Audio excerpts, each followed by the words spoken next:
अखाड़ा में आपका एक बार फिर स्वागत है। इस वक्त एक और बड़ी खबर, चीन के कब्जे वाले शक्सगाम वैली को लेकर सेना प्रमुख ने बड़ा और साफ बयान दिया है। सेना प्रमुख ने कहा कि पाकिस्तान और चीन के बीच शक्सगाम को लेकर जो करार 1963 में हुआ है उसे भारत पूरी तरह से गैर कानूनी मानता है। सेना प्रमुख ने दो टूक शब्दों में कहा कि भारत इस समझौते को स्वीकार नहीं करता।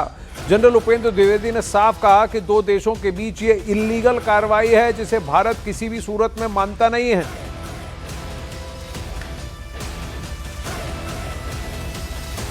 Shaksgam Valley is concerned, India considers 1963 agreement between Pakistan, China as illegal. Therefore, any activity in Shaksgam Valley is concerned, we do not approve of it. And in this terms, MEA has already issued the statement. Therefore, the joint statement which has been issued in China, what I understand about the CPEC 2.0, we do not accept it, and we consider that it is a illegal action which is being carried out by the two nations. Bharat की संपत्ति जो चीन पर अधिकृत के पास अब है और चीन उसे अपनी संपत्ति करार दे रहा है। ये पाकिस्तान ने उसको 1963 में सौंपी थी जिसे अभी भी भारत स्वीकार नहीं करता। वहीं सेना प्रमुख ने आतंकी गतिविधियों को लेकर बड़ा बयान दिया है। उन्होंने कहा कि सीमा पार मौजूद 8 आतंकी कैंप्स में करीब 100 से 150 लोगों की मौजूदगी हो सकती है। सेना प्रमुख ने साफ कहा कि इन कैंप्स को लेकर सुरक्षा एजेंसियां पूरी तरह से सतर्क हैं।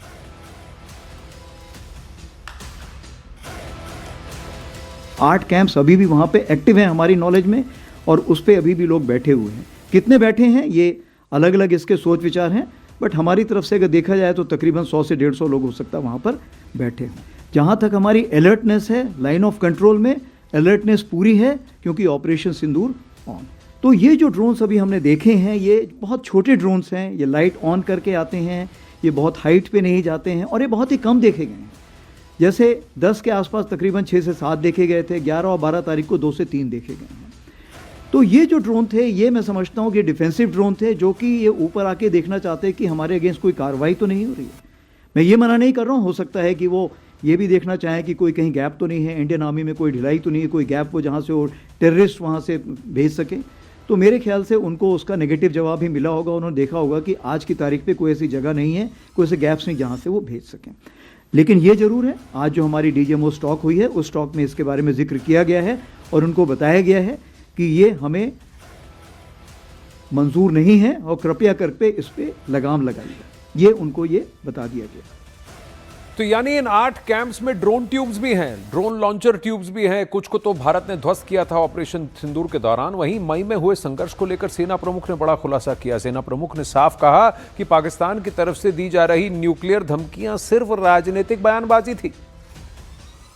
जहां तक न्यूक्लियर रिटॉरिक का चीज है, मैं ये कहना चाहूंगा कि DGMO टॉक्स में न्यूक्लियर के ऊपर कोई भी बात नहीं हुई थी, और जो न्यूक्लियर रिटॉरिक जो भी दी जा रही थी वो पॉलिटिशियंस द्वारा दी जा रही थी या लोकल पब्लिक द्वारा दी जा रही थी पाकिस्तान में। मुझे ऐसा कोई अंदाज नहीं है कि मिलिट्री की तरफ से ये कोई ऐसी चीज़ आई थी।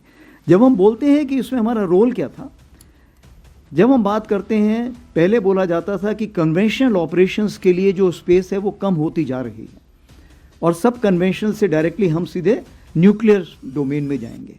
परंतु इस बार जो हमने कार्रवाई की, आपको पता है कि जम्मू कश्मीर में स्पेशली जिस तरह की फायरिंग हुई थी और जिस तरह से हमने उनको एड्रेस किया और तकरीबन हमने उनके 100 लोगों को जो ख़त्म किया, वो सब कार्रवाई जो हुई थी वो इसीलिए हुई थी क्योंकि हमने कन्वेंशनल स्पेस को बढ़ाया।